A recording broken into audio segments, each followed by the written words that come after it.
Assalamualaikum warahmatullahi wabarakatuh.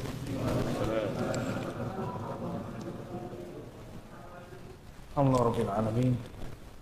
Shalatu wassalamu ala sayyidil awwalin wal akhirin. Sayyidina Ahmad, Sayyidina Muhammad wa ala alihi wal mahdi khalifatihi. Amma ba'du. Bapak, Ibu, Saudara, sahabat Nurul Allah. Mohon maaf kajiannya di weekday ya. Di awal harus kerja ya. Tapi saya tahu di sini banyak juga yang nggak kerja kan, sudah pensiun ya. Tapi kalau emang serius ngaji ya pasti datang juga. Insya Allah. Kita ini nggak ada namanya waktu kosong semuanya. Kalau nggak sibuk dengan dunianya, sibuk dengan akhirat. Amin. Nggak sibuk dengan anaknya, sibuk dengan emak anaknya atau bapak anaknya ya, sama. Insya Allah kita akan mengkaji kitab Al-Mu'alla dari kitab kita. Dan ini ditulis oleh Imam Ibnu Athaillah. Beliau ini wafat tahun 39 seperti yang pernah saya hantarkan sebelumnya, dan menjadi salah satu syekh di Al-Azhar. Ya.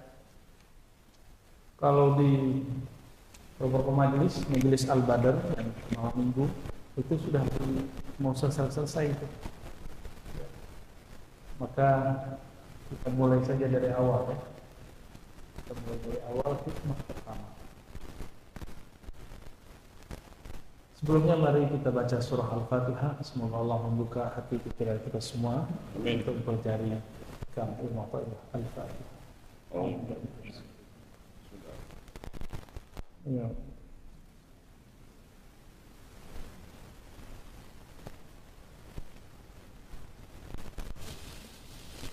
Wabisana di Al-Muttasil dengan Imam Al-Ta'ala Sakandari Qal, beliau berkata, min alamat al-i'timad ala al-amal nuqsan raja ila wujud jalal. Min yang berarti dari atau di antara, alamat bagi bahasa Indonesia tanda-tanda, alamat nih gitu ya. Tapi alamat dalam bahasa Arab kita artikan tempat tinggal ya, address ya. Tapi alamat dalam bahasa Arab dari kata alam, alam artinya tanda. Kalau alam ciptaan yang merupakan tanda adanya tercipta, itu alam. Rabbul alamin, alam. Tanda-tanda i'timad alal amal. I'timad berarti bergantung. Imannya itu bergantung bukan kepada Allah, tapi bergantung kepada amal. Apa ciri-cirinya? Nuqsanur raja. Nuqsan artinya berkurang. Ar-raja harapan. Inda wujudiz zalal. Ketika terjadi zalal. Apa arti zalal? Maksiat. Tergelincir dalam maksiat disebut zalal. Ciri-ciri orang tidak bergantung kepada rahmat Allah, tapi bergantung kepada amalnya. Dia nggak pede ngangkat, nggak percaya diri dalam berdoa jika dia maksiat. Kalau dia zikir dulu, baru yakin. Bagus, bagus. Cuma saya sudah sering bertanya kepada jamaah, Allah saat kita taat, Allah saat kita maksiat sama? Sama. Setelah kita doa, setelah kita zikir, setelah kita melakukan amal soleh, dengan orang yang selesai bermaksiat, Allahnya kan nggak berubah. Lalu kenapa doa itu atau harapan itu menjadi tidak kuat ketika selesai maksiat? Putus asa kepada Allah, berarti dia berprasangka kepada Allah Subhanahu wa ta'ala. Ini bahaya. Maka berdasarkan ini, Al-Imam Asy-Syarqawi. Asy-Syarqawi ini kita punya sanad ke beliau, ini pensyarah kitabnya. Hikam teksnya disyarah. Begitu juga Ibnu Ayyad, ya, mereka sepakat mengenai ada tingkatan-tingkatan hamba dalam beramal. Yang pertama yang bergantung dengan amalannya supaya dapat pahala. Jadi kalau ada hadis atau ada testimoni dari seseorang, semangat beramal. Kalau nggak ada testimoni, nggak mau beramal. Contohnya, kalau baca Al-Waqiah, rezeki lancar. Bener. Jadi karena ada yang testimoni, kita jadi percaya.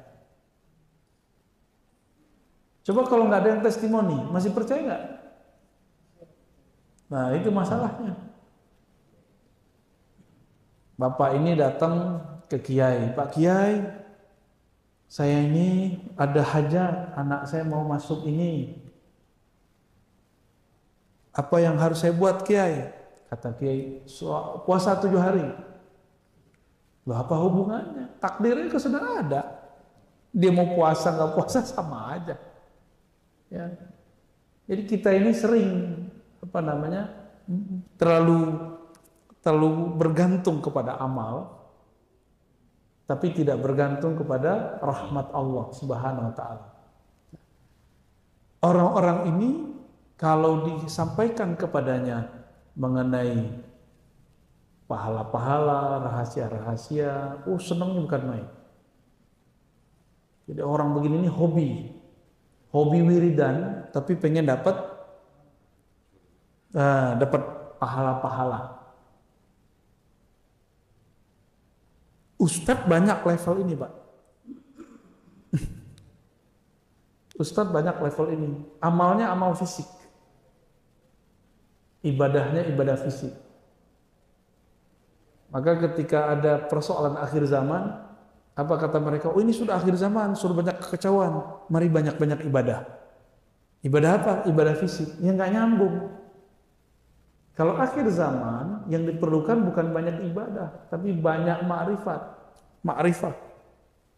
Ibadah juga, tapi ibadah ruh. Karena banyak hari ini, orang-orang yang rajin tahajud, rajin puasa, rajin sedekah, takut dengan corona. Benar nggak? Dan terus untuk apa dia sholat kalau masih takut sama corona? Kita hati-hati boleh, takut nggak boleh. Bisa bedain nggak? Kita sih hati-hati, cuma nggak boleh takut. Ntar gimana? Nah, ini was-was. Lo buang aja sholat yang kemarin itu. Pertanyaannya diulang lagi, emang Tuhan kita, Allah sebelum corona sama sekarang sama nggak? Sama. Takdir Bapak berubah nggak? Meninggalnya kapan? Kan nggak berubah. Mau ada corona nggak ada corona nggak ngaruh, Pak. Meninggal ya meninggal. Orang kalau sudah paham begini, diancam orang nggak takut. Kenapa? Dia sudah tahu ajalnya di tangan Allah Subhanahu wa Ta'ala. Nggak ada perasaan-perasaan was-was.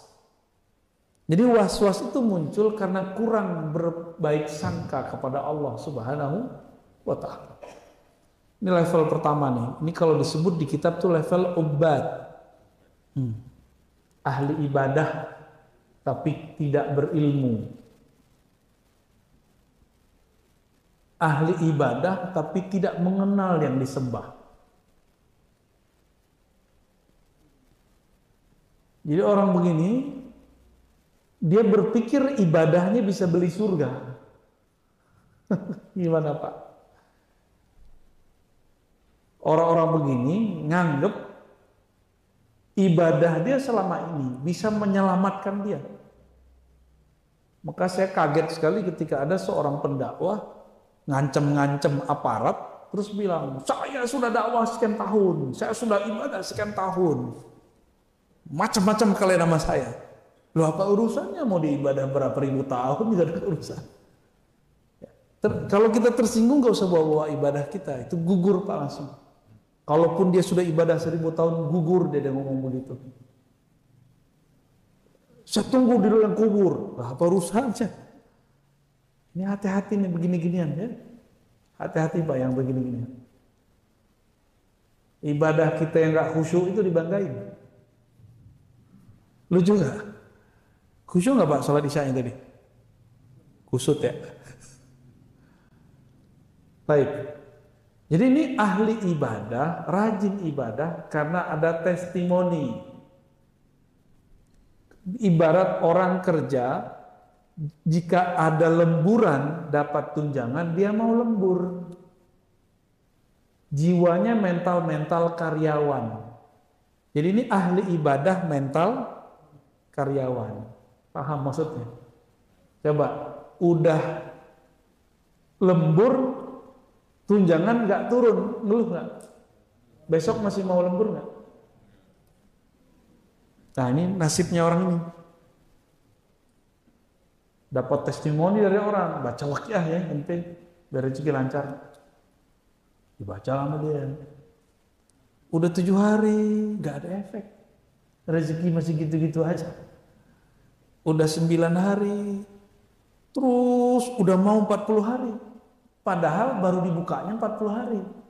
Udah 38 hari, nggak ada juga. Udahlah berhenti aja. Padahal 2 hari lagi Pak. Rumusnya begitu, 40 hari. Contoh, ini contoh Pak. Contoh kalau mau mengambil perhatian Allah Subhanahu wa ta'ala. Allah ini kan suka diambil perhatiannya. Berprasangka kepada Allah SWT. Akhirnya mikir, saya ini doa sekian tahun, apa Allah nggak denger ya? Tuh, suuzon nggak sama Allah? Ya kan? Nah, orang suuzon begini, Allah tuh nggak suka sama dia Pak. Cuekin aja sama Allah. Allah nggak suka sama orang begitu. Ini ahli ibadah mental apa? Mental pegawai. Ya mau pegawai swasta sama aja. Kalau nggak ada fee-nya nggak datang. Kira-kira begitu. Lu ustadz juga banyak begitu Pak. Nggak ada fee-nya, fee dikit nggak mau dakwah. Sama juga, begitu juga. Jadi ada dai mental pegawai, ada Pak. Wah, fee dikit nggak usah. Siapa sih nggak senang sama duit? Tapi apakah duit itu kebahagiaan kita? Kan enggak. Ya kita sih butuh, tapi kebutuhan kita kepada Allah lebih. Ya. Orang kalau dekat kepada Allah, rezeki kan di tangan Allah. Kalau dekat sama Allah baru terbersih, Allah kasih. Itu sering terjadi kepada orang-orang yang mengenal Allah Subhanahu wa ta'ala. Yang membersihkan sesuatu ke kalbu, Allah juga. Benar? Kan Allah juga yang bersihin. Tapi itu terbersih di kalbu, bukan di sini Pak, bedain. Kalau terbersihnya di sini, Allah nggak akan kasih, tapi terbersihnya di sini, Allah kasih itu langsung. Baik, jadi ada hamba-hamba yang beramal mentalnya apa? Mental pegawai. Kalau pahalanya besar dia kejar, kalau nggak besar dia nggak kejar. Ada pegawai tapi dablek tuh nggak dablek Pak. Ini contoh nih di masjid ini ada soalnya, ya. Saya nggak tahu siapa orangnya. Nabi bersabda, satu bab ilmu yang engkau pelajari afdal min mi'ati raka'ah, daripada 100 rakaat. Di Ibnu Majah disebutkan juga 1000 rakaat. Terbitlah matahari, dia baru dengar kajian dari ustaz. Kalau sholat syuruk sama dengan haji dan umroh tamah sempurna. Dia kan nggak tahu ini maksudnya haji umroh sunat, bukan wajib. Satu bab ilmu sama umroh gedean mana? Ilmu. Tapi karena semangat ingin dapat, jadi nafsu bukan semangat, nafsu ingin dapat pahalanya, nggak tepat. Orang lagi dapat pahala 1000 rakaat, dia tinggal untuk ngejar 2 rakaat. Begitu nggak? ya selamat. Nah, banyak orang begitu banyak. Ilmu ini mengajarkan kepada Allah yang disembah. Sholat 2 rakaat belum tentu khusyuk kepada yang disembah. Tinggian ilmu. Paham di situ ya? Jadi kalau di sini, ini kan kajian tiap Sabtu Minggu ada ya. Kalau Ustadz lagi jelasin, suruh tahan dulu lah. Jangan sholat pakai nafsu. Sholat itu pakai ilmu. Gitu ya. Ntar kalau ada lagi tegur kalau perlu, selesai dulu dia sholat, nanti ajak ngobrol. Ente kalau dapat pahala 100 rakaat sama 2 rakaat pilih mana?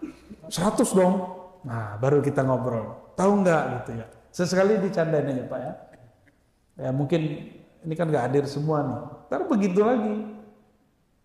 Di beberapa masjid masih begitu kita dibilangin ya.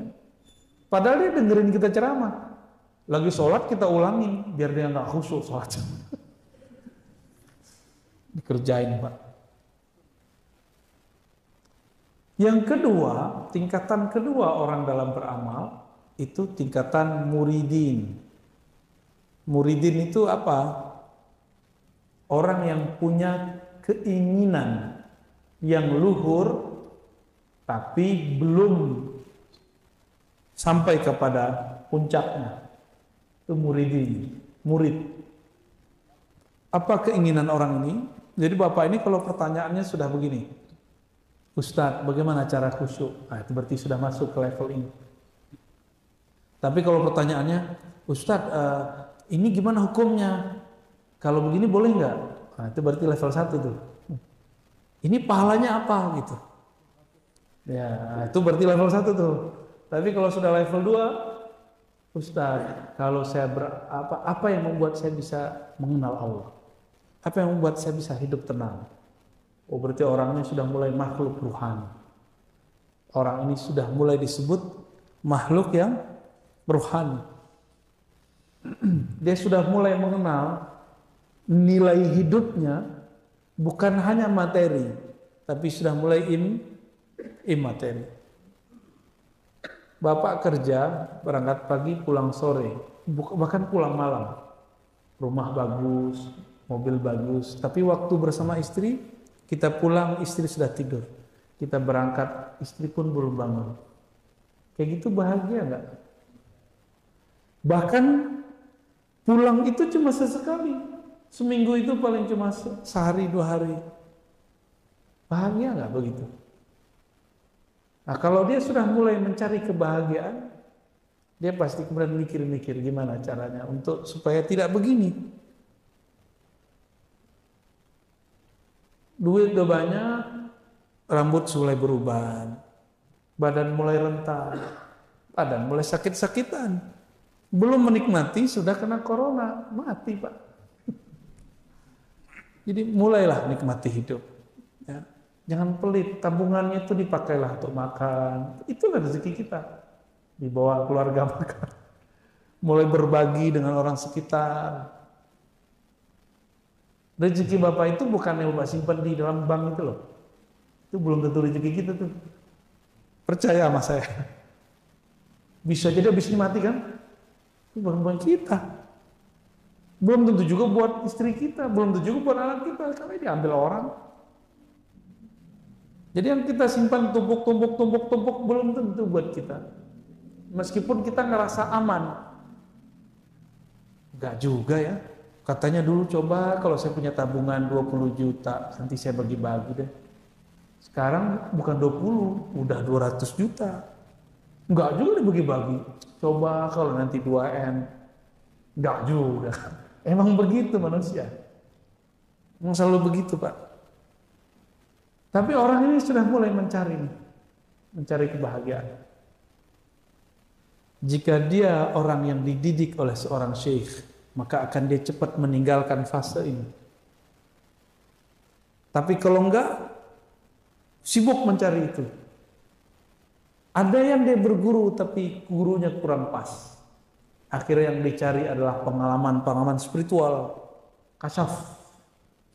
Bisa ngeliat jin, bisa ngelihat aura-aura cahaya. Wah, ini banyak juga yang terjebak di sini. Bisa baca-baca isi hati orang, gitu kan? Ada yang terjebak di situ, Pak. Ini muridin. Orang yang disebut muridin. Indikator-indikatornya di situ. Nah, mulai ngecek energi. Wah, ini Ustaz ini energinya besar. Mau ngecek energi, Pak. Sama listrik aja tuh pegang setrum, jelas.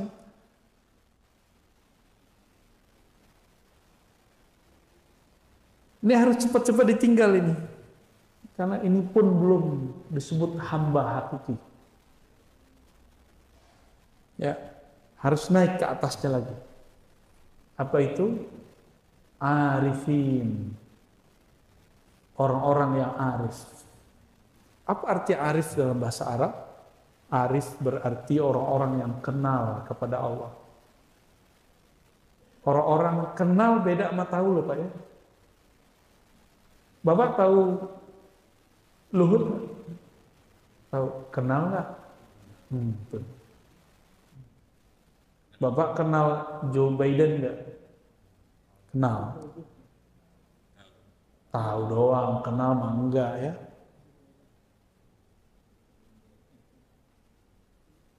Bisa bedain kenal mah sama tahu?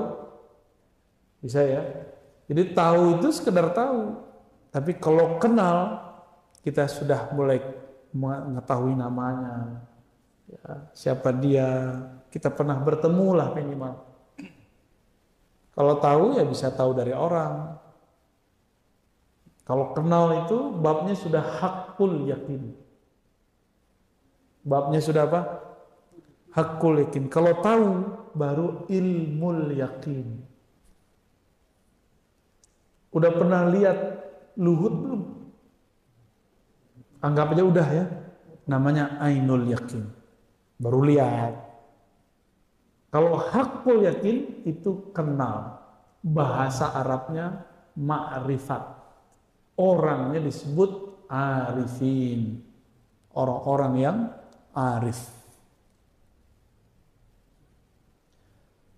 Kalau saya sudah kenal Allah, maka sholat itu apapun keadaannya pasti saya sholat. Itu. Kalau kita sudah kenal Allah, maka kita tahu apa yang kita miliki di badan ini atau harta itu bukan punya kita. Karena Allah mengatakan lillahi ma fis samawati wal ardh. Milik Allah lah apa yang di langit, apa yang di bumi. Bumi tubuh kita ini. Ini punya Allah semua Pak. Ini harta saya tidak memiliki tubuh saya sendiri.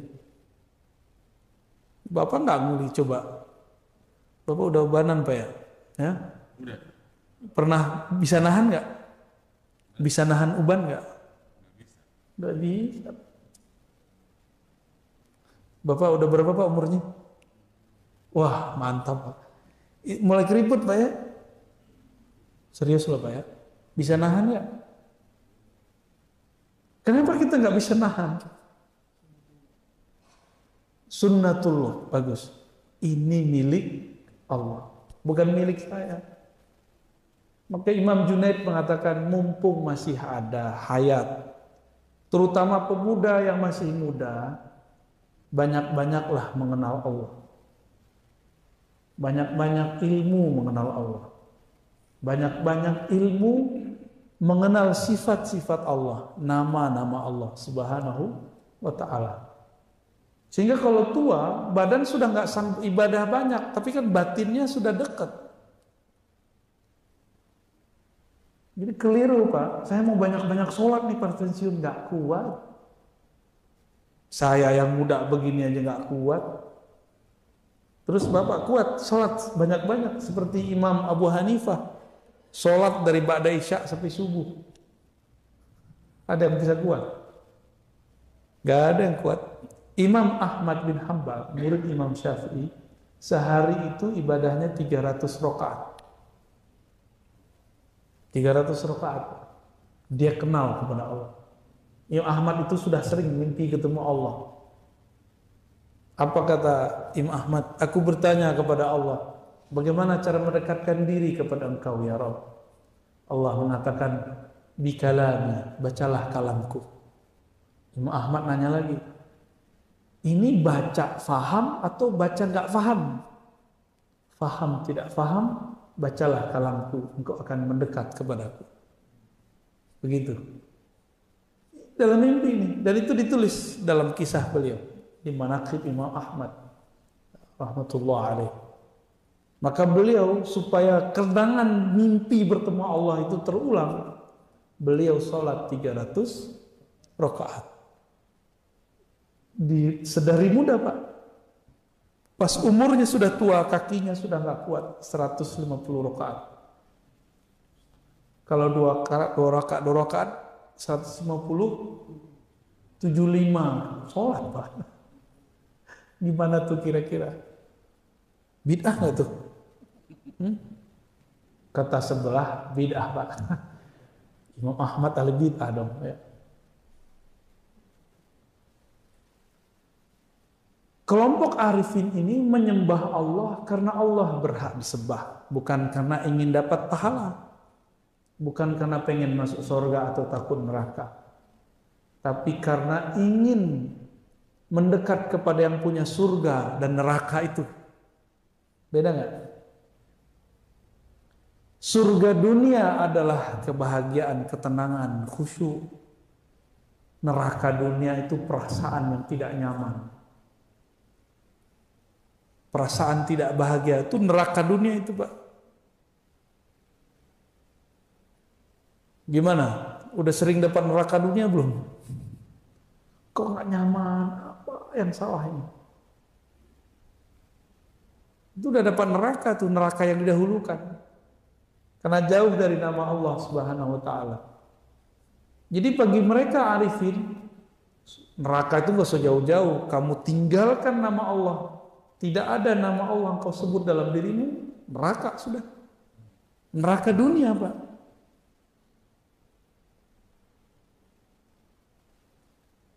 Maka mereka ingin bersama Allah. Jadi nyembah Allah itu bagi mereka nggak cari bahagia, bukan menghindari galau. Sholat bagi orang-orang yang kenal Allah, mau galau, mau bahagia, mau khusyuk, mau kusut, bagi dia sholat aja. Dia tidak mencari lagi. Yang penting aku bersama Allah Subhanahu wa ta'ala. Beda ya. Maka orang begini nggak butuh curhat-curhat ke siapapun. Dicurhatnya hanya kepada Allah, selesai. Bapak kalau curhat ke hamba, ke teman, ya, ke kekasih, bisa kecewa.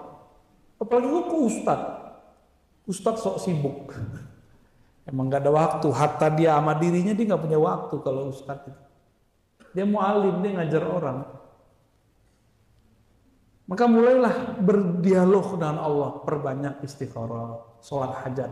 Itu cara kita curhat kepada Allah Subhanahu wa ta'ala. Udah tahu cara curhat kepada Allah? Lagi sujud atau habis sholat 2 rakaat, kita ngobrol kepada Allah. Allah dekat bukan? Di mana Allah? Dekatnya gimana? Tadi saya nanya Pak, nggak bisa nahan uban kan? Berarti uban itu kalau tanya ke dokter, nutrisi yang biasa dikasih ke rambut yang hitam itu nggak dikasih lagi. Benar? Berarti nur hayat yang Allah tiup, yang Allah pancarkan ke dalam tubuh ini mulai berkurang. Mulai berkurang Pak. Apa artinya? Kalau kita membaca la ilaha illallah wahdahu la syarikalah lahul mulku lahul yuhyi wa yumit. Ada yuhyi, ada sifat hayat, ada nama muhyi, mumit di tubuh ini. Di badan kita ini dekat kan berarti. Jadi tubuh ini adalah nama Allah. Maka Bapak kalau sujud, mim kepalanya, badannya ha, ya, mim dal. Jadi tubuh kita ini ada replika daripada nama Nabi Muhammad Sallallahu Alaihi Wasallam. Nabi Muhammad itu batinnya sujud terus kepada Allah. Maka dalam riwayat yang sahih Bukhari, setiap kali Nabi minta syafaat kepada Allah untuk membantu hamba-hamba, itu Nabi sujud, Pak. Itulah jawaban. Jadi Nabi ngapain naik ke aras? Nabi sujud di aras itu. Semua nabi-nabi dapat posisi di aras Allah, bertingkat-bertingkat. Tapi yang bisa menembus aras sampai ujungnya itu cuma baginda Nabi Muhammad SAW, dan beliau sujud di situ.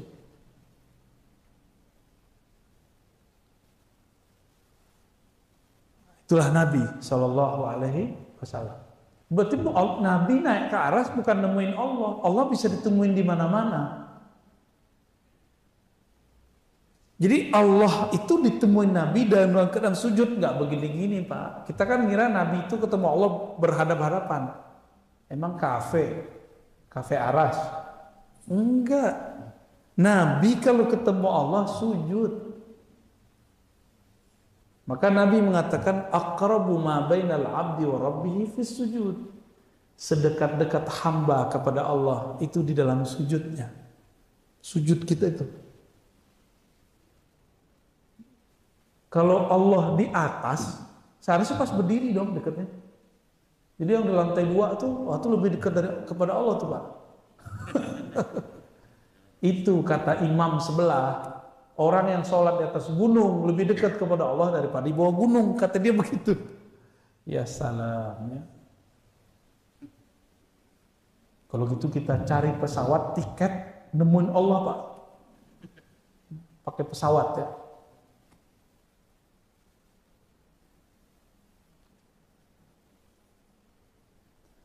Arifun, orang yang menyembah Allah karena Allah layak disembah. Orang yang membaca kalam Allah karena itulah cara komunikasi kepada Allah. Terus apa maksud Nabi ngomong? Kamu baca Quran satu huruf sama dengan 50 atau 1 10, kalau berwudu 50. Itu untuk orang level 1. Jadi Nabi ini kalau ngomong sama sahabat itu ada level-levelnya. Pemula dikasih hadis itu. Baca Quran nih, 1 huruf sama dengan 10. Kalau kamu sholat, sekian. Kalau kamu sholat dalam keadaan wudhu segala macam, dikasih sekian. Itu pahala-pahala, kebaikan-kebaikan yang disebutkan untuk motivasi para pemula di kalangan sahabat. Paham? Ya? Abu Bakar begituin enggak? Enggak. Umar enggak laku sama Umar begitu. Tapi mereka, para sahabat, kalau mengajarkan pemula lagi, disampaikan hadis itu. Itulah mimpinya Imam Ahmad tadi. Baca kalam Allah itu adalah media terdekat kepada Allah. Karena Quran itu kalam. Quran itu bukan mushaf itu, Pak. Itu mushaf, tulisan yang merekam kalam Allah. Tapi kalam Allah bukan itu. Itu mushaf namanya. Mushaf Al-Quran, bukan Al-Qurannya. Karena dia merekam, maka kita wajib menghormatinya. Itu adalah kertas dan tinta-tinta. Benar nggak? Sayyidina Utsman ketika selesai menyalin, ada 6 mushaf. Maka beliau memerintahkan, bakar semua mushaf selain mushaf saya. Apakah Umar termasuk, Utsman termasuk penista agama? Enggak. Jadi Bapak kalau Quran udah tua, udah lecek gitu ya, daripada kebuang-buang, robek-robek, keinjek-injek, kan dosa. Lebih baik dibakar. Lebih baik niat membakarnya apa? Supaya tidak jatuh bukan pada tempatnya. Itu kejadian sama dengan guru yang bakar bendera la ilaha. Tinggal ditanya, niat ente apa bakar ini? Niat dia apa masalahnya? Kalau niatnya membakar bendera kelompok yang sudah dilarang, itu sah. Tapi kalau niat dia menghina la ilaha illallah, baru di situ munafik. atau kafir. Bisa bedain. Ya, itu tergantung niatnya. Ya, maka niat inilah yang Allah pandang. Cuma karena gorengan politiknya kenceng, maklum ya. Politik ini kan bisa digoreng-goreng ya. Kayak gorengan aja Pak ya. Baik. Kelompok pertama, puncaknya surga neraka. Maka kelompok pertama ini jika dia jadi ustadz atau jadi orang harokah pergerakan, ini biasanya jadi panitia surga neraka Pak. Orangnya suka neraka-nerakain orang tuh kalau ketemu masuk, maksiat. Hatta beda faham aja neraka gitu. Beda faham, neraka inti. Itu kelompok pertama tuh. Tapi apakah dia sholatnya nyaman? Enggak. Orang begini kalau sholat tuh enggak, gelisah. Dia sholat tuh sibuk dengan kiri kanannya, sibuk dengan orang di depannya, sibuk jadi juri, nunggu imamnya kapan salah. Ya salah. Ya, orang-orang begini nih kasihan. Walaupun dia secara keilmuan hafiz Quran, secara keilmuan mungkin tamatan mana gitu ya. Yang cerdas kan baru otaknya, kolbunya belum. Ya, kolbunya belum. Kelompok kedua, dia sudah mulai bagus secara rohani, secara nafsiyah sebenarnya. Jiwanya sudah mulai tertata, sering puasa, sering tahajud, udah mulai sensitif, tapi masih senang dengan ilmu. Jadi salah arah.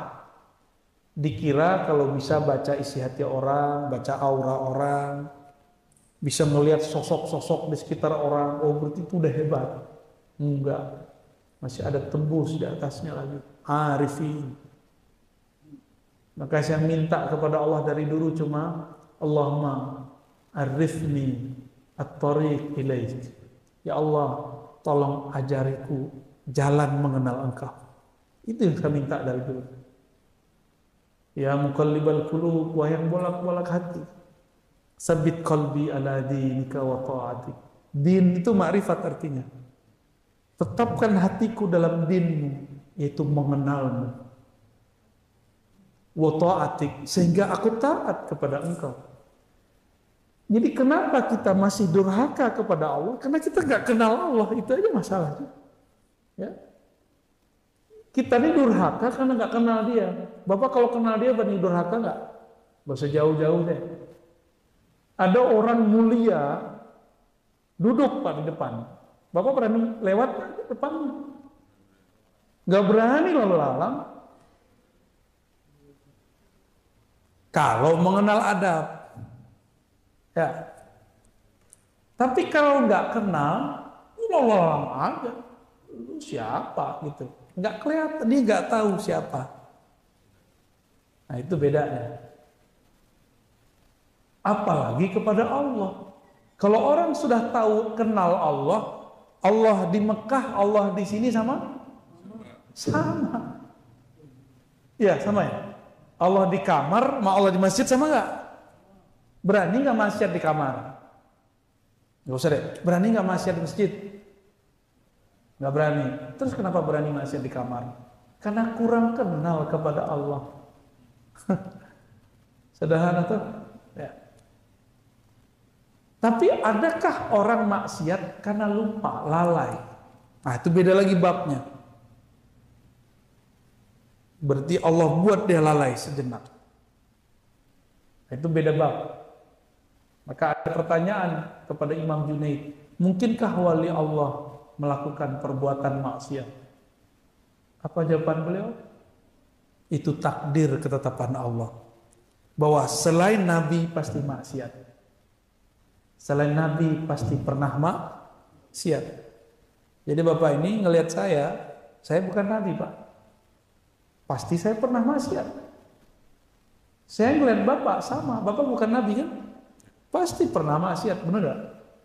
Baru maksiat kali ya.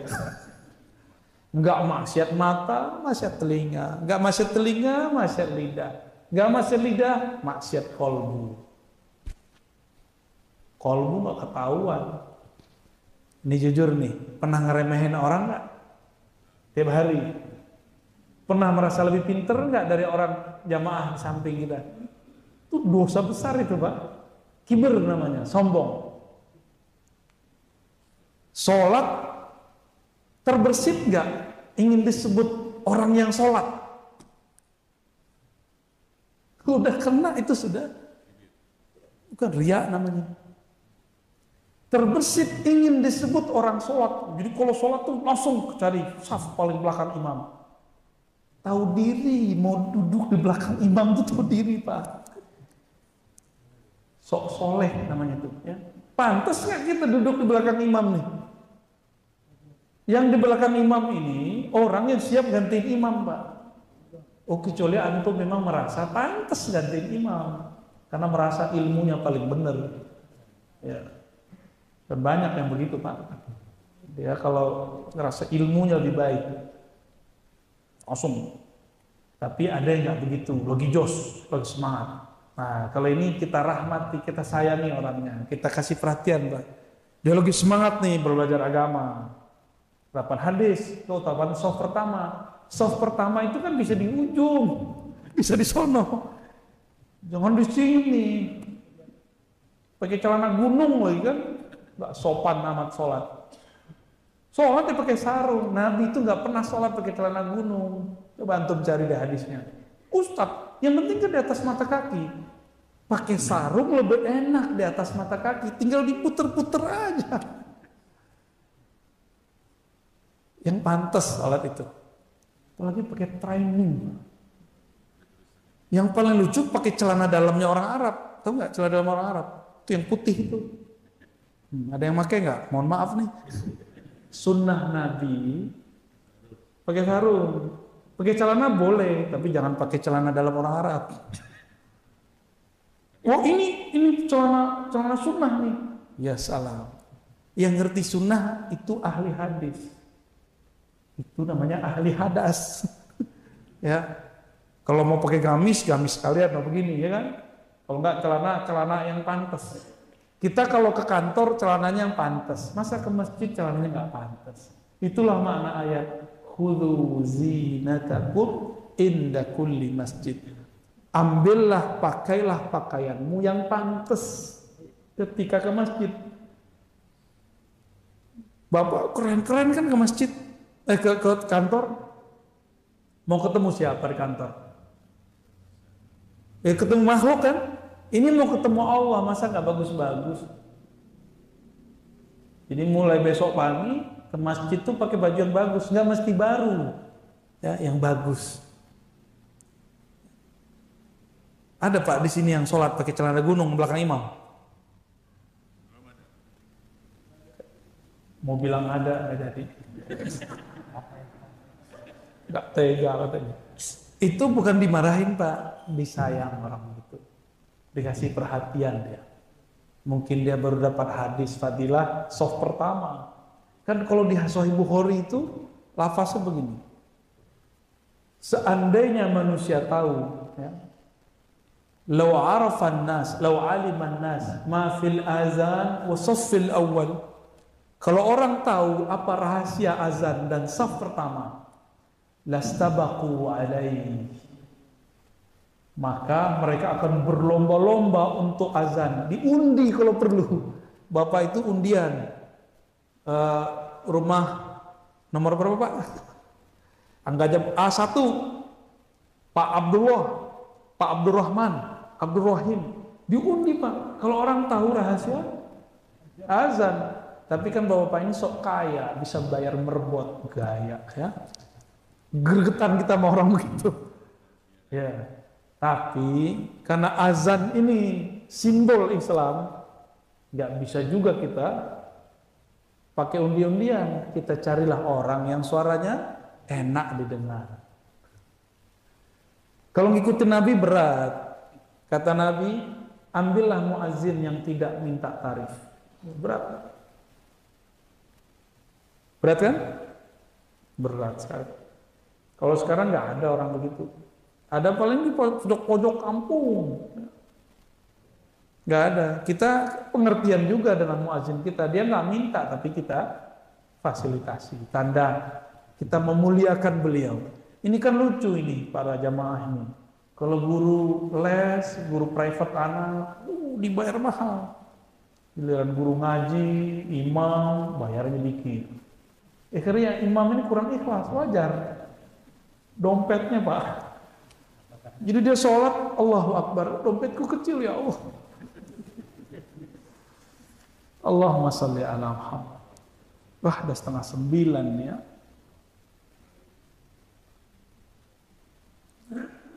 Kalau di kitab, nah ini kitab ini kan ditulis berdasarkan pemahaman pensyarah. Kalau kita di level 1, maka banyak-banyaklah riyadhah dan zikir. Ini versi beliau. Ini versi beliau ya. Karena versi Ar-Razi adalah kitab. Jika kita di level 2, mau banyak lagi riyadhah, mujahadah, banyakin puasa, zikir. Tapi kalau saya bilang gitu, ntar Bapak kabur semua. Ustaz, gimana caranya supaya hati ini bening? Saya kasih zikir, Pak amal ini sehari 11.000, 40 hari. Kabur paling. Ya, pasti nggak mau ngaji lagi. Berat ngaji sama Ustaz itu. Ini beliau nulis sesuai dengan zamannya. Di zaman itu orang rajin-rajin zikir, Pak. Kalau sekarang, ya udahlah. Bapak mungkin tidak kita ajak zikir. Tapi mari kita mengenal siapa yang dizikirkan. Maka sesekali saya request whiteboard di sini ya, supaya nanti kita menjelaskan bagaimana cara mengenal Allah dalam peta pemikiran kita, ya, supaya masuk ke kolbu, menyentuh ruh. Biar pulang itu ada bekalnya. Karena pertanyaan di alam kubur kan man rabbuka, nggak lebih dari itu. Siapa Robmu? Gak ditanya Bapak istrinya berapa, kan gak ditanya. Sholat tahajudnya berapa, gak ditanya. Gak ada pertanyaan begitu. Baik. Jadi ada 3 tingkatan, masih ingat? 1 tingkatan ubad. Artinya apa? Al-ibadah yang bermental pegawai. Tambah tunjangan pahala, tambah rajin beramal. Kalau yang kedua, muridin, orang murid. Apa yang dicari? Kebahagiaan, khusyuk, kesaktian. Ini banyak nih yang berhenti di sini. Ini bukan tasawuf, ini kebatinan. Kalau cari kesaktian, ya, mirip-mirip, zikirnya sama-sama hizib bahar. Satu ingin mengingat Allah, satu ingin sakti. Sama-sama hizib bahar. Sama-sama baca ratibul haddad. Satu ingin berzikir mengenal Allah, satu ingin memagar diri. Beda tuh. Sama-sama baca la ilaha illallah, satu ingin mengenal yang disebut, mengenang yang disebut, satunya ingin tahan daripada COVID. Mirip kan? Kalau nggak ingin berlindung dari COVID, dia nggak zikir. Kalau yang terakhir, arifin. Mau senang, susah, dia tetap ingat Allah. Mau dia taat, mau dia maksiat, dia tetap kembali kepada Allah. Harapannya kepada Allah dalam taat sama harapannya ketika selesai bermaksiat. Nah itulah Nabi Khidir. Nabi Khidir ini contohnya. Habis bunuh orang, nggak berubah tuh. Biasa aja tuh. Ini beda dengan psikopat Bapak ya. Psikopat kan mirip-mirip tuh. Tenang, dalamnya galau.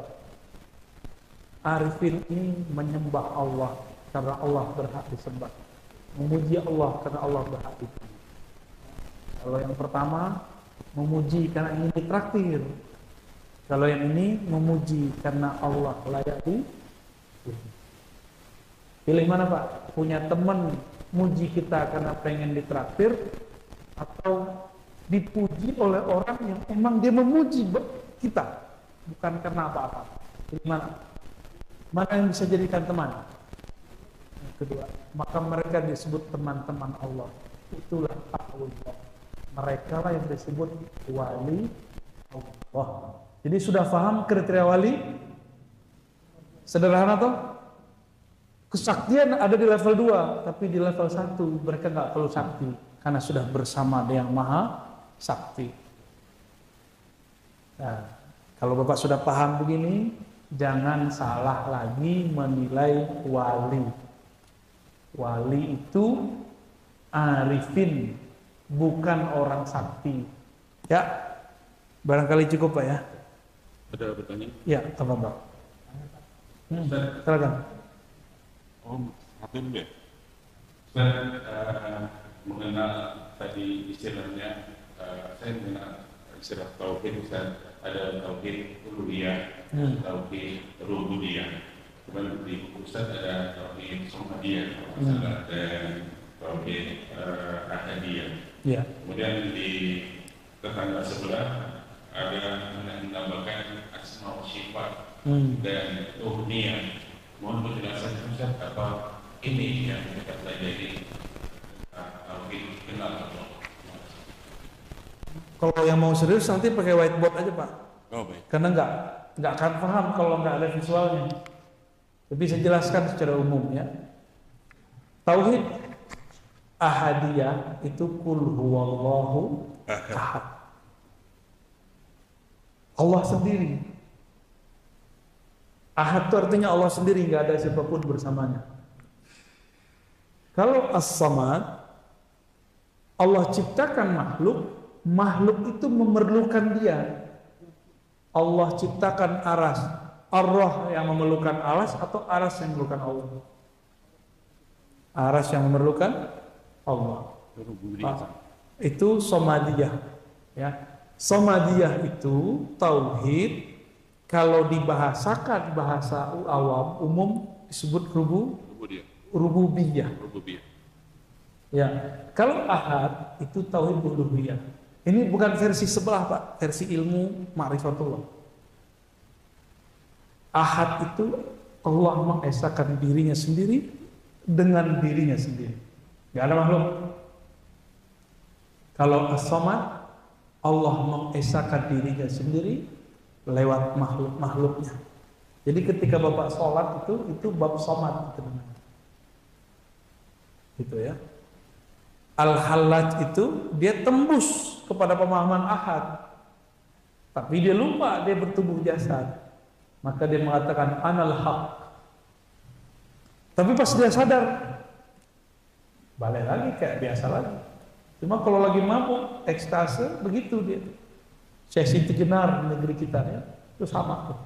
Dia mabuk dalam ahadiyahnya Allah Subhanahu wa Ta'ala. Kalau ahad nggak ada kita, nggak ada kami, nggak ada nahnu.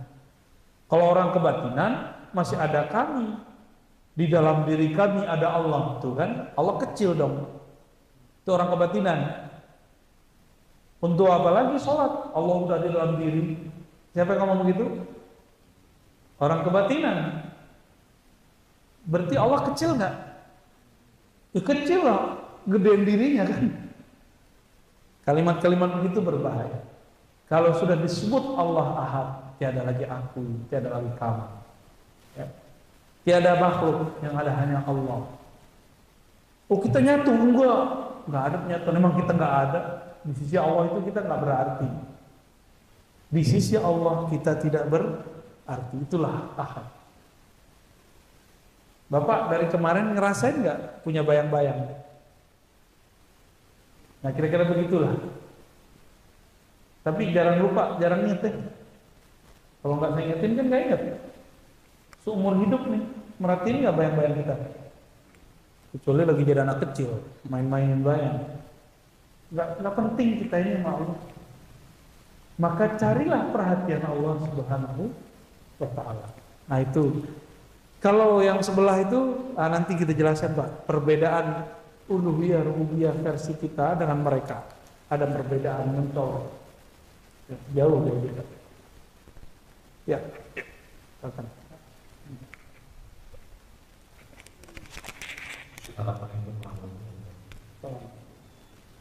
Boleh kita gunakan standar pada amal itu sebagai trigger, sebagai trigger saja? Boleh. Amal itu cuma untuk latihan. Disebut riyadhah. Karena tubuh ini butuh latihan kita berlatih. Tapi jangan bergantung kepada latihan ini. Ini saya kasih tahu Bapak Ibu yang terhormat. Jika kita bergantung kepada amalan, Bapak sudah semakin lambat umurnya, berarti semakin sedikit dong amalnya. Terus harapannya berkurang dong. Kan begitu jadinya. Kalau kepada Allah itu kayak karyawan, semakin tua Bapak Ibu ini semakin renta, semakin gak kuat ke masjid, semakin gak kuat berdiri lama, semakin gak kuat zikir duduk lama, bentar udah kesemutan. Ya. Maka bagaimana caranya? Kita harus mengenal bahwa Allah itu gak butuh sholat kita. Kita yang butuh sholat kita. Yang Allah perlukan dari kita cuma satu aja, bukan perlu juga ya. Allah itu ngelirik, apa yang dilirik oleh Allah? Kolbu. Itu dilirik, Pak. Kolbunya dari tadi dilirik Allah itu. Kolbunya arahnya kemana nih? Ingat dia atau ingat selainnya? Untuk men-trigger kolbu boleh pakai amal zahir. Nah, itu baru. Nah, thoriqoh dalam ilmu rohani gunanya untuk sampai ke sana. Makanya para ulama kita, Abu Yazid bilang, kalau murid-muridku, murid-murid ini melihat kami yang sekarang, mereka bisa zindik. Karena wali-wali itu udah gak banyak zikir Pak, udah biasa aja. Tapi kalau murid-murid ingin mengenal kami, kenalilah kami sebelum kami seperti ini. Bagaimana mereka dulu menjaga jamaahnya, sholatnya, wudhunya dijaga gak pernah putus, qomat kamit nih gak pernah berhenti, gak pernah ngomongin orang, berat tuh. Sebelum mereka menjadi kekasih-kekasih Allah itu. Nah ini kan Bapak ini terlalu dekat sama ulama, ketika udah jadi ulama, nggak ngelihat gimana dia baca, dia belajar ya kan? Ya, tafadhal.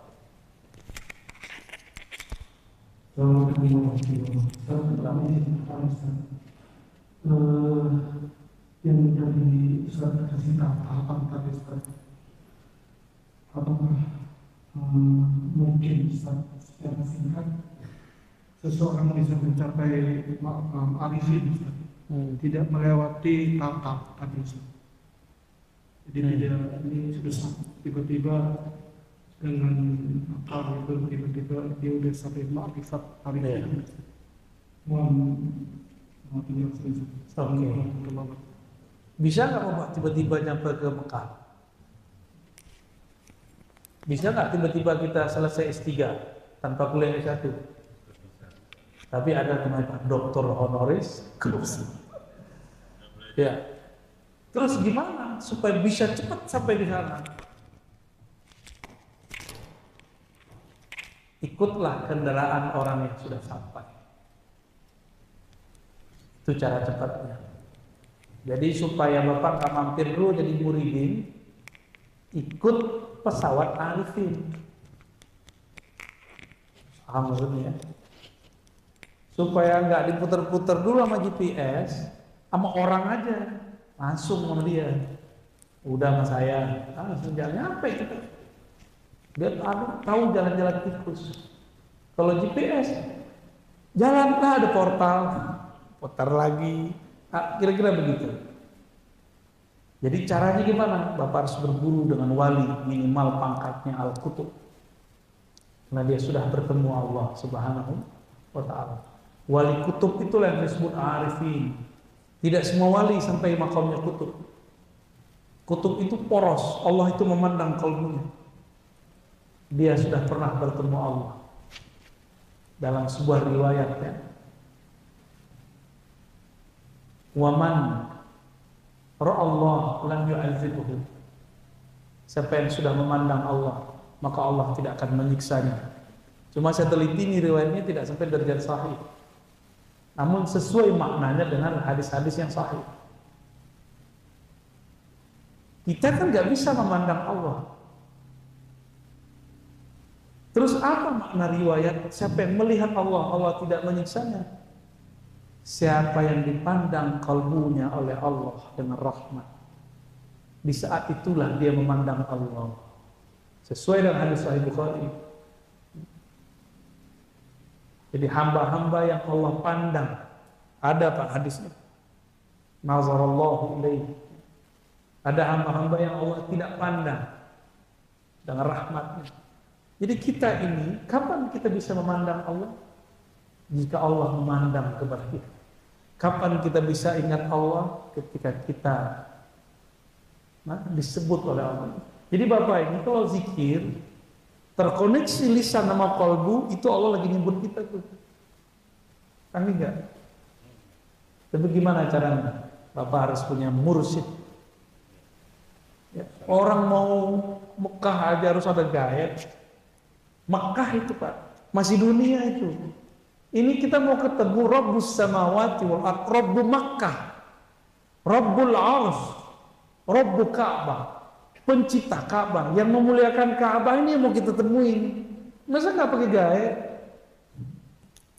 Oh saya bisa sendiri, saya orang pinter. Ya sudah, jalanin sendiri. Banyak orang kepedean karena ngerasa ada sekolah, ada nyantri, banyak Pak di luar sana. Kiai, profesor ngerasa bisa sendiri. Apa yang terjadi? Gak sampai-sampai. Dosen tasawuf banyak di kampus-kampus. Hatta di Mesir itu banyak dosen tasawuf. Tapi yang mengamalkan tasawuf gak banyak. Yang ngajar hikam banyak Pak. Tapi yang merasakan hikam huruf per huruf juga banyak. Ya. Jadi gimana cara cepat? Cara cepat ikut kendaraan orang yang sampai ke sananya cepat. Percaya, itu kata kuncinya. Percaya kepadanya. Oh, ujiannya berat, mau ketemu itu berat. Jadi yang berat itu ujiannya, bukan menjalani. Menjalani mah gampang. Ya. Udah Pak. Ada lagi pertanyaan? Ada Ibu, ini mungkin tidak berhubungan dengan apa yang Ustadz sampaikan, bisa juga Ustadz ya? Ya. Maaf dari Ibu.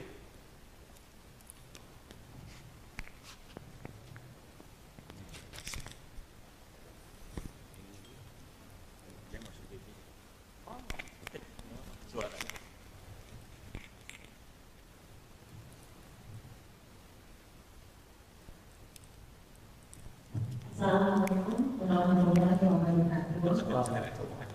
Mohon maaf Ustaz jika dalam pertanyaan saya ini mungkin masih belum saya pahami.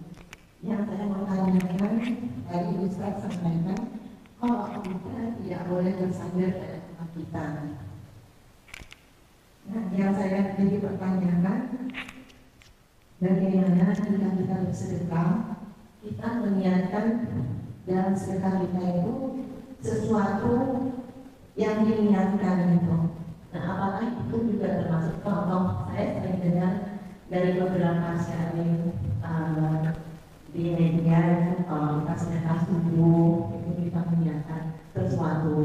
Terus kita ada saksi yang kita dianjurkan untuk bersedekah. Nah, itu apakah itu dalam golongan kita masih bersandar pada sedekah itu sendiri? Baik. Itu yang saya minta tolong dibantu dijelaskan. Terima kasih Pak. Baik, ini bagus itu pertanyaannya, karena banyak yang begitu. Tadi saya mengatakan jangankan orang awam, ustadz saja, itu banyak yang levelnya level ubah, hamba-hamba yang bermental pegawai. Itu banyak sekali. Maka ketika dia mengajar, itu yang diajarkan, karena masrob rohaninya, rasa yang dia dapat baru sampai di situ. Sedekah biar lancar rezeki, sedekah biar mengusir tolak bala, ya kan? Ya, sedekah supaya menyembuhkan penyakit. Pertanyaannya, udah sedekah nggak sembuh, masih mau sedekah? Ya, kira-kira katanya sedekah dapat 10 kali lipat, udah ditunggu sebulan nggak muncul-muncul, masih mau sedekah nggak? Berarti sedekahnya karena pengen ditambah.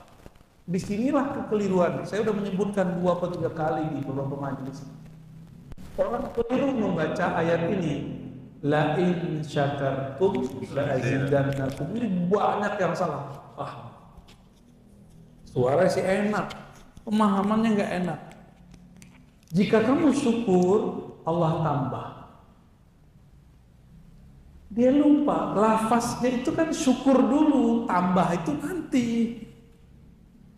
Maksud Allah, bersyukurlah engkau. Urusan tambah menambah urusanku. Jangan dibalik, ingin ditambah rezekinya, syukur. Kan gitu mereka.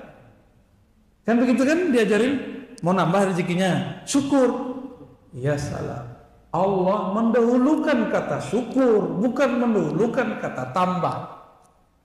Allah mendahulukan kata syukur, bukan mendahulukan tunjangannya. La in syakartum, bersyukurlah kepada Allah. Sadarilah bahwa Allah itu banyak jasa kepadamu. Jadi kalau saya menerjemahkan la in syakartum itu, sadarilah bahwa dia banyak memberi kepadamu. Kalau engkau sadar, maka akan terbayang semua, tersingkaplah dalam pikiranmu semua, ternyata Allah banyak memberikanmu. Maka sedikit satu tetes pun terasa banyak. La azidannakum, itu maknanya. Baru nanti orang tambah semangat bekerja. Ya Allah, udah banyak kok yang Allah kasih. Kok masih aja nantang Allah tuh ya. Kan kita nantang Allah kan, kayak mau bisa bayar Allah gitu. Paham ayatnya? Kayaknya masih ada yang merekan-rekan nih. Saya ulangi, ayatnya mendahulukan kata syukur. Kamu sadari nikmatku, syukuri, itu syukur. Urusan tambah menambah aku yang urus. Gitu maksudnya. Syukur aja. Syukur itu ma'rifatul mun'im, ma'rifatul ni'am. Ada 2, masih ingat? Saya pernah ngomong di sini, Pak. Ya. Syukur itu 2. Kelompok 1 dan 2 yang tadi, dia bersyukur karena ada nikmat. Kalau nggak ada, nggak syukur. Kalau bertambah nikmat, bertambah syukur. Ini kelompok 1 dan 2. Kalau kelompok yang ketiga, mau ada nikmat, gak ada nikmat, tetap syukur. Karena ada nggak ada itu ternyata hijab di sini. Allah itu memberi detik per detik. Cuma pikiran yang suuzon kepada Allah, kita mengira nikmat lagi nggak ada. Bener? Ya. Kita yang suuzon sama Allah. Kita berprasangka kepada Allah kalau nikmat lagi kurang, lagi seratnya Ustaz, bener serat beneran tar. Maka gak usah ngeluh-ngeluh depan orang. La isyakartum tuh gini. Kalau ada nih orang, kita kan takut dimintain. Terus oh pandemi lagi susah, supaya nggak dimintain, orang nggak minta pinjaman. Kan begitu maksudnya. Siap-siap dalam waktu 3 hari antum akan mengalami kesusahan yang tidak ada habisnya. Saya udah ketemu Pak banyak orang begitu. Jadi kalau ada nih orang minta sama kita, jangan nunggu diminta lebih hidir.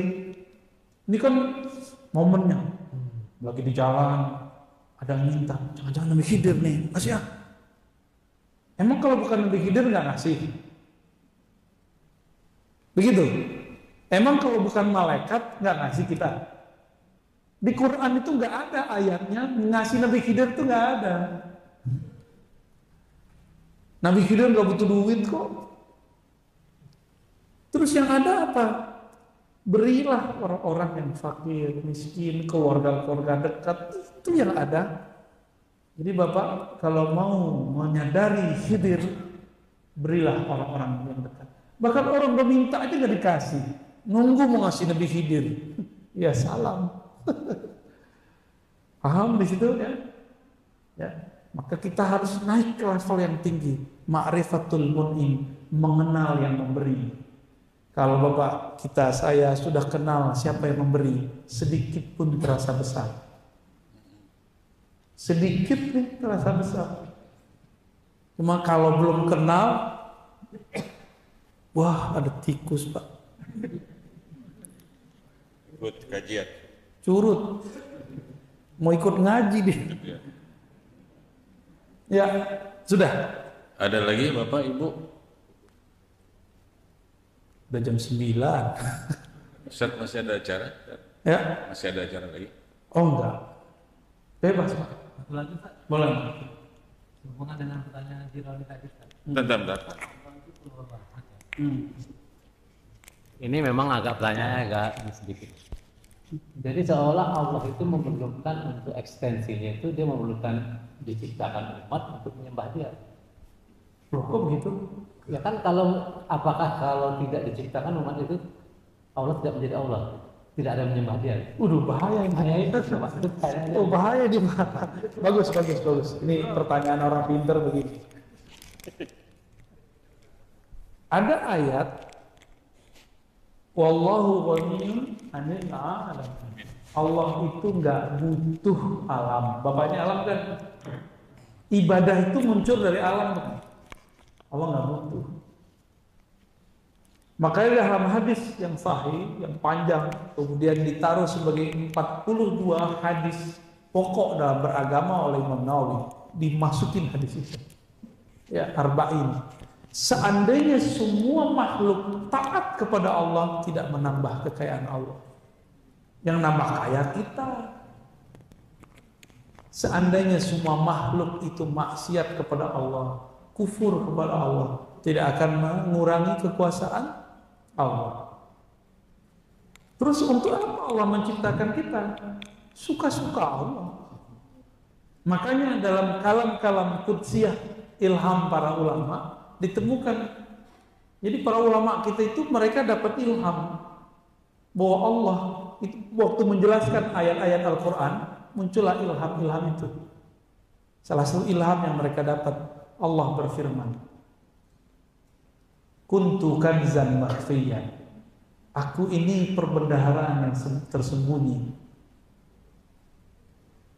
Perbendaharaan yang kanzan, sesuatu yang unik tapi tersembunyi. Fa ahbabtu an u'rafa. Ini beda dengan uhibbu. Ini ahbabtu. Beda loh Pak. Kalau uhibbu Allah butuh. Tuh digodain curut kan Pak. Jadi beda ya. Beda ahbabtu dengan uhib, itu dibedakan tuh, walaupun lafaznya mirip. Ya. Lalu aku suka-suka, kira-kira begitu. Kalau terjemahan saya lah ya. Walaupun mungkin terjemahan ustadz lain beda sama saya. Lalu aku suka-suka lah. Ya, iseng-iseng lah kira-kira begitu. Aku suka dikenal. Nah inilah maka saya sebut yang maha narsis itu hanya Allah. Selain Allah nggak boleh. Yang pengen terkenal itu hanya boleh Allah. Selain Allah harus menumpang tenar kepada Allah. Ya, maka orang yang menumpang tenarnya, masyhurnya kepada Allah, masyhurnya abadi. Itulah Nabi, itulah para wali. Mereka kalau Allah pengen tenar kan dia tenar. Ada yang tidak. Ya. Ada seorang wali nggak mau dikenal, meninggal kuburnya bahkan dipesenin jangan kasih batu nisan. Ada seorang ulama punya akses kepada penguasa, dia buat proposal, tuan penguasa tolong buat tuh batu nisan yang bagus di kuburan fulan. Dibuat, setiap kali dibuat besoknya hancur. Setiap kali besoknya hancur, kena hujan lah, kena angin lah, ada hancur. Tiba-tiba ada seorang waliullah datang, negur yang soleh ini. Yang di dalam kubur ingin tersembunyi, kenapa engkau ingin membuatnya terkenal? Tuh ada yang begitu Pak. Maka kita terserah Allah aja lah.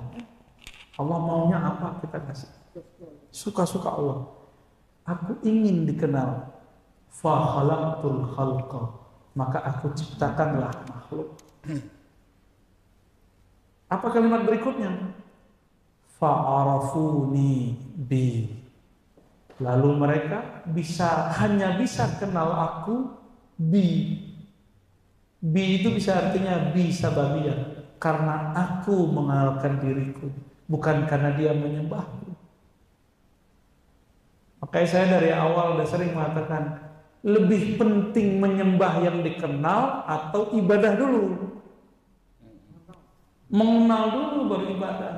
Tapi kalau dalam kurikulum neraka surga lain, ente gak sholat, ente neraka. Gak begitu Pak. Ajak dulu orang itu kenal Allah, baru kita ajarkan sholat. Jadi kalau di masjid ini ada gerakan mu'alaf, ada gak Pak? Ada. Nah, ini mu'alafnya kan macam-macam juga. Ada yang pengen dapat fulus, ya kan? Ada yang dapat mampus. Baru kemarin Sabtu ada mu'alaf. Ada ya. Harus ada pembinaannya Pak. Ya. Harus ada pembinaan mengenalkan dia kepada Allah. Kalau enggak fulus itu duit dia, itu Tuhan dia. Banyak. Nah, ada udah 5 kali muter-muter di masjid yang sama jadi mu'alaf. Ya. Pengurusnya nggak ngerti karena dia datangnya sekali 3 tahun. Baik. Ada paham lagi? Ya? Bapak Ibu? Oh Pak Zamdadi. Ya. Masih bisa Ustaz ya? Ya. Apa-apa. Assalamualaikum warahmatullahi wabarakatuh. Berkaitan dengan pertanyaan ibu tadi Pak, apa yang bisa sebab tadi mengenai sedekah. Misalnya suatu sholat di masjid, kalau nggak salah, masjid ini juga pernah mengadakan Jumat berkah supaya memakmurkan masjid, sehingga jamaah banyak yang datang dan hadir. Ini juga ada suku berkah.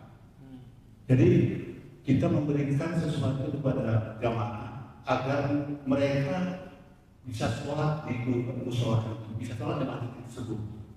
Apakah ini bagaimana Pak Ustaz?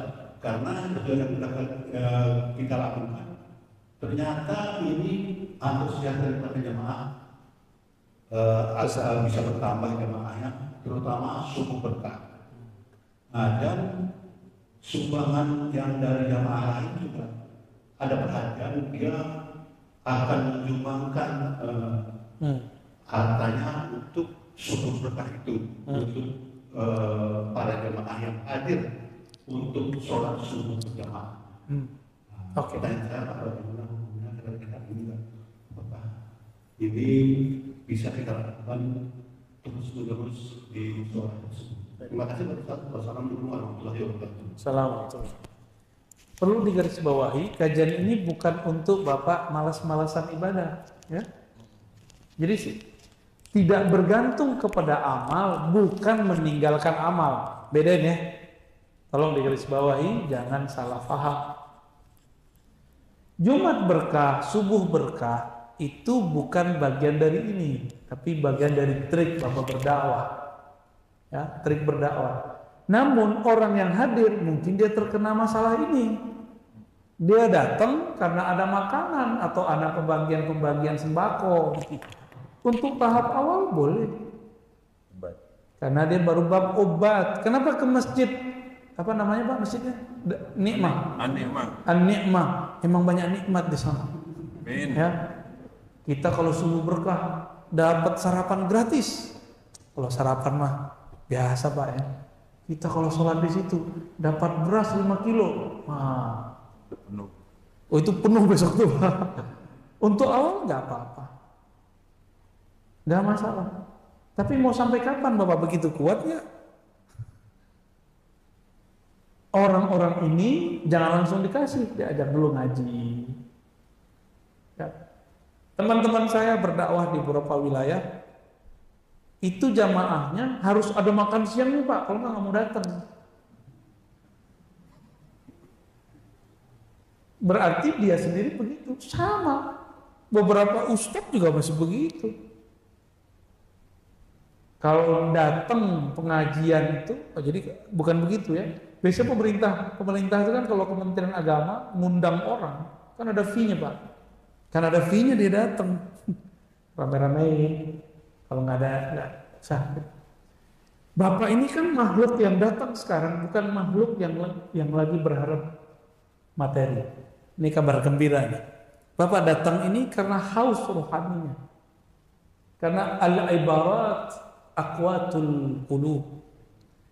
Ibarah-ibarah yang menghantarkan kepada Allah itu adalah nutrisi-nutrisi kalbu.